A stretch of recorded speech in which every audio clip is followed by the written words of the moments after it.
Delegate Woods, HB825. Oh, there she is. I see Delegate Woods. Okay. And on your sponsor panel, I have Miss Latasha Ward and the Sheriff John Carr.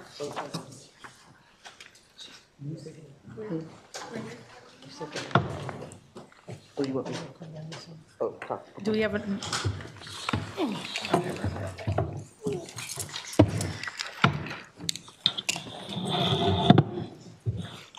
Good afternoon, Madam Chair, Vice Chair, members of the Lead Committee. I'm Delegate Jamila Woods. I am going to be having my legislative aide, Zipporah Sewell, testify on my behalf, and I'll be here to answer questions. I also have a panel consisting of Latasha Ward and Sheriff John Carr. Thank you. Good afternoon, Chair Wells, Vice Chair Kerr, and esteemed members of the Government, Labor, and Elections Committee. My name is Zipporah Sewell, and I am here today to request a favorable report on House Bill 825. This bill designates May as Brain Health and Chronic Headache Awareness Month, aligning Maryland with the National Brain Tumor Awareness Initiative, among other things. Members of the committee, I'd like to ask you to imagine something with me. Imagine you have a chronic headache that lasts for days on end. It's not just uncomfortable, it's consuming. You're nauseous, so your diet changes. Light and sound feel unbearable, so your work performance suffers. You're exhausted, frustrated, and you're scared. More than anything, you want answers. You want to know why you feel this way. You want to know what's happening inside your own body. Right now in Maryland, getting those answers is far harder than it should be. Most of the people who receive brain scans without jumping through hoops are athletes. But what about the rest of us? What about the parent who can't get out of bed because of migraines, the teacher who pushes through chronic headaches every day while trying to mold young minds, or the person who feels something is wrong but can't get the imaging they need because insurance won't cover it until they've suffered long enough? If you had a brain tumor or any brain discomfort, you would want to know before it's too late.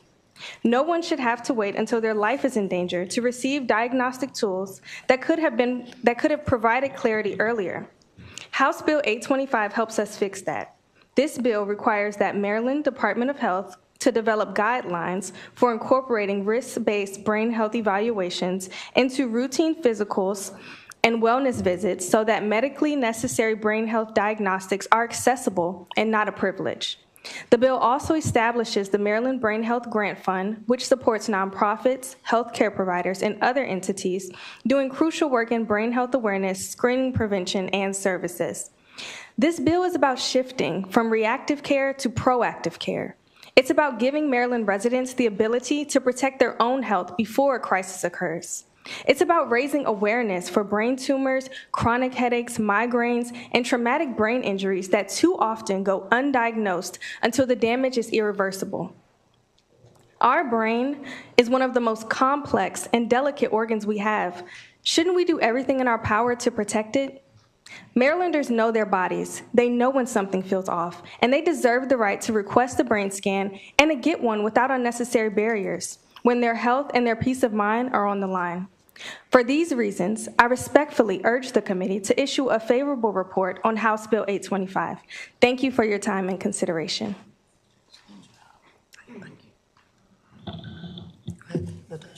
Hello, my name is Latasha Ward. I wanted to say greetings to the chair, the vice chair, and the members of this committee. My daughter, I'm a mother of a traumatic brain injury survivor. You know, everything that, what you all just heard, that was my situation. When my daughter started her menstrual at the age of 15, she would wolf heave, she wouldn't be functional. She would have these chronic headaches. I took her to Kaiser to see her medical doctor, and what they wanted to prescribe is birth control. My daughter wasn't sexually active. That happened for like 4 years, constantly going back with the same situation until I took my daughter to Anne Arundel Medical Center.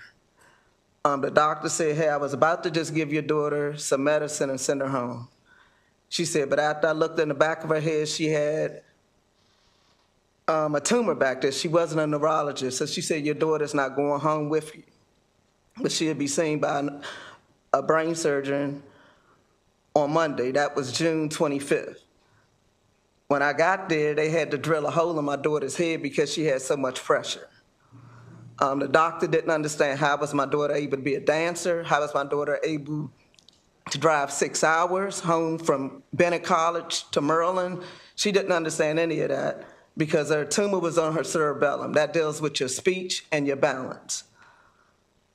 My daughter signed, she was 19, the youngest person ever been inside of their critical unit. They wanted to try to send her to Baltimore to get some other type of treatment, but since I brought her there, I left her there. Her surgery took 15 hours. The doctor told me that I was on time, but I had no more time. My organization, Silent Foundation, we've had, this will be our 6th year bringing awareness, Go Gray in May. Every time we talk about it, somebody's going to get surgery, somebody have headaches.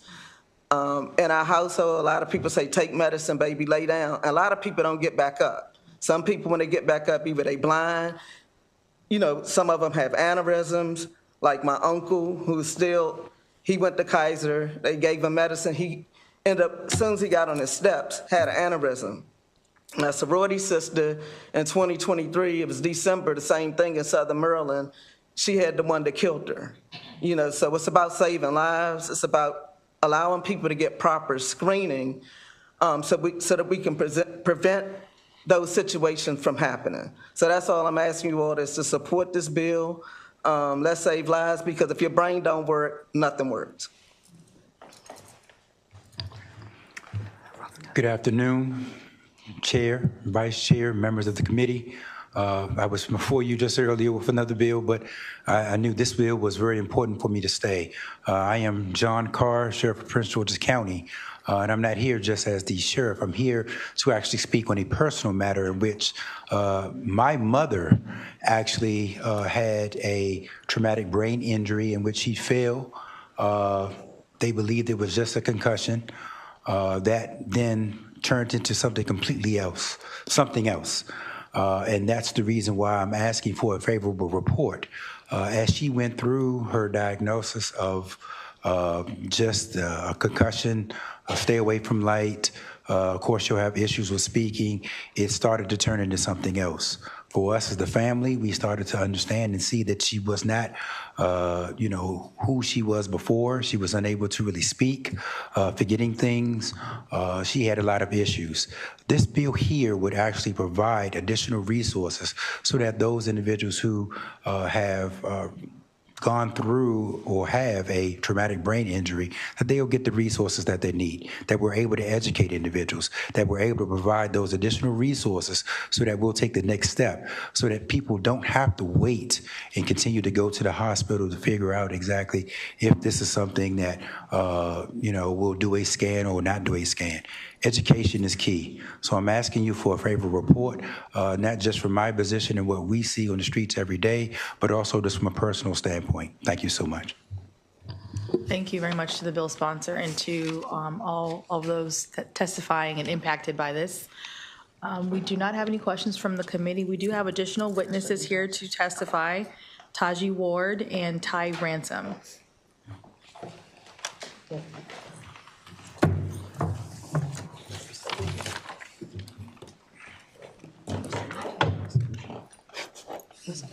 That's the one. I'll stay. Okay, hi, my name is Tahjai Ward. Thank you all for allowing me to present. I'm here to represent Bill 825. I am a traumatic brain injury survivor. As my mom mentioned, there are so many things that we face with the challenge of rehabilitation, inpatient, outpatient therapy, and the lack of resources and knowledge on the topic. Many are affected, and this bill will focus on preventative measures, testing that can be done to help save lives, and that's the purpose. So thank you all.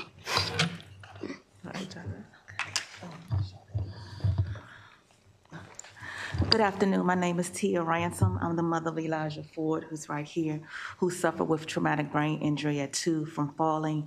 The fall caused excessive bleeding, which caused him to be brain dead. He had several seizures and strokes that the doctor stopped counting. He went blind. The doctors ultimately told my daughter to medicate him and let him pass. As you see, that was not her wish nor God's.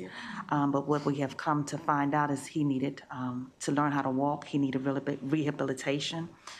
There was no surrounding counties, Montgomery, Anne Arundel, Prince George's, or Howard counties that actually have physical therapy that works towards kids that have traumatic brain injuries.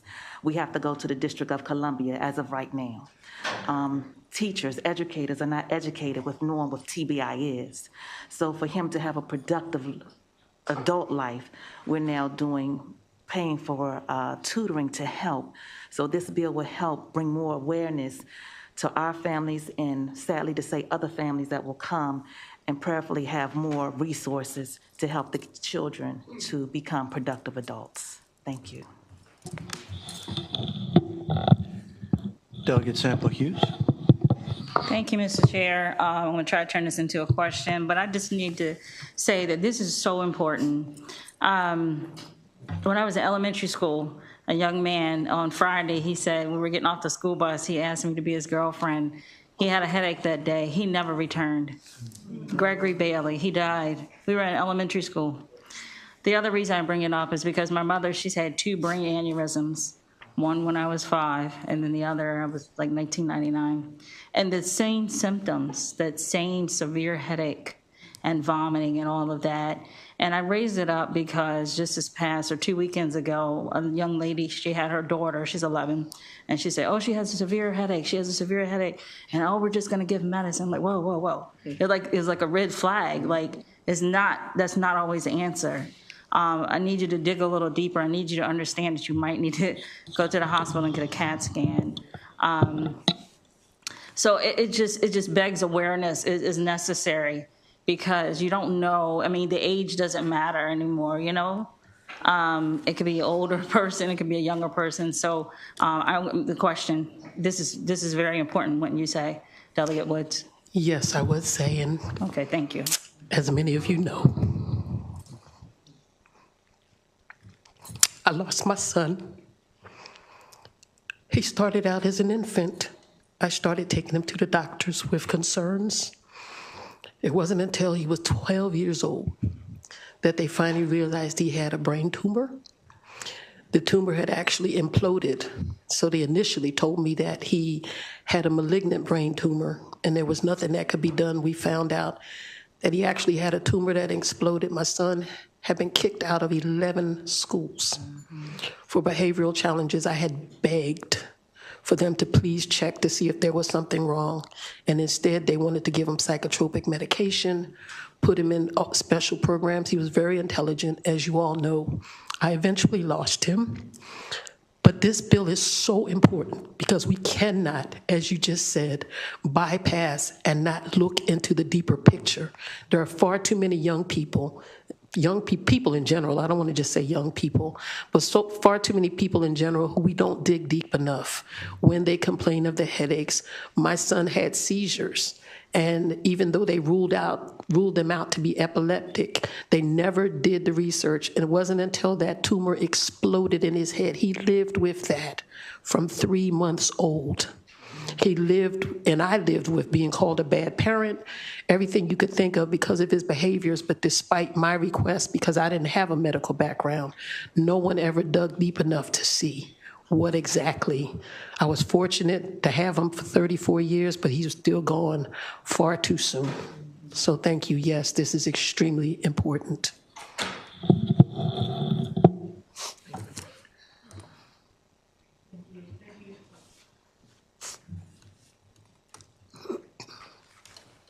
Thank you so much, Delegate Woods, for the bill. And just want to thank your panel, Ms. Ward, for coming in with today. I do know people who are living with traumatic brain injury, and your a testament to the progress that can happen, but I think this bill is important for us to consider as well. And I want to thank Ms. Ransom. And as someone who is, my mother died from an aneurysm, so I got a little emotional. I had to step out, but we understand how important this bill is, and we are aware of the beautiful legacy of your son as well, Delegate Woods. Seeing no more questions from the committee, that concludes our bill hearing today on HB825. Thank you all again for coming in. And we will move on now to HB217, Delegate Stein. We have, on your panel, we have Mary Ellen Pease, Harrison Palmer, and Matt Stegman on your first panel. Thank you.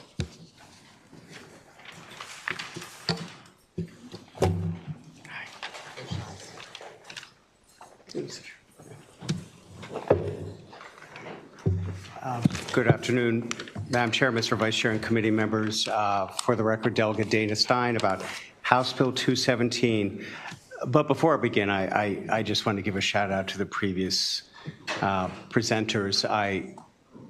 Like so many people know, have several friends who've been affected by brain tumors, by brain injuries, so realize how important an issue that is. But House Bill 217